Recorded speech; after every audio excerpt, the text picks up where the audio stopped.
Everyone, কেমন আছো? আশা করি সবাই ভালো আছো। আমরা দুজনই অনেক ভালো আছি। তো আজকে আবার চলে আসলাম ছোট্ট একটা ব্লগ ভিডিও নিয়ে।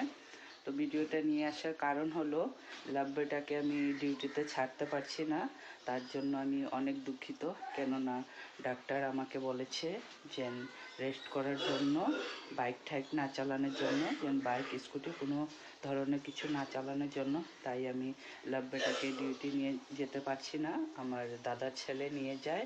তো লাভবার্ডটা খাওয়া দাওয়া শেষ হয়ে গেছে, এখন ও রেডি হচ্ছে, তো ডিউটি যাবে বলে। তো এখন ও চলে যাবে।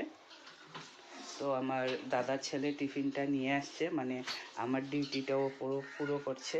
ও নিয়ে যাবে, আর ছোটো মাকে নিয়ে যাবে এখন ডিউটিতে, স্কুটিতে বসিয়ে নিয়ে যাবে।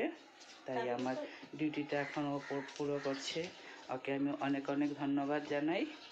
বড় হয়ে গিয়েছে, ওর বয়স মাত্র 13 বছর হয়নি এখনও। এই জানুয়ারি মাস আসলে 13 বছর হবে, 12 বছর কমপ্লিট হয়েছে, 13তে পা দেবে মনে হয়, কিন্তু অনেক বড় হয়ে গিয়েছে। তো লাভবেটা এখন জুতো পরছে, পরে চলে যাবে, আমাকে ছেড়েও চলে যাচ্ছে। হ্যাঁ, আমি ভাত খাইনি আজকে, কেননা সকালে চানার ঘুগনি খেয়েছি, তাই খাইনি। আজকেও একা একা খেয়েছে। তো দুজন চলে যাচ্ছে। Bye bye, tata. হ্যাঁ হ্যাঁ, খেয়ে নেবো।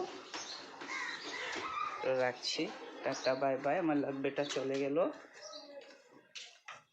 তো টাটা বাই বাই। সবাইকে বলছি, ব্লগটা যদি ভালো লেগে থাকে তাহলে অবশ্যই একটা লাইক শেয়ার কমেন্ট করে দেবেন, করতে ভুলবেন না। আপনারা আমাদেরকে লাইক শেয়ার কমেন্ট করেন না, শুধু ভিডিও দেখে চলে যান। তো প্লিজ একটা লাইক করে যাবেন, চ্যানেলটাকে ফলো করে দেবেন। ধন্যবাদ।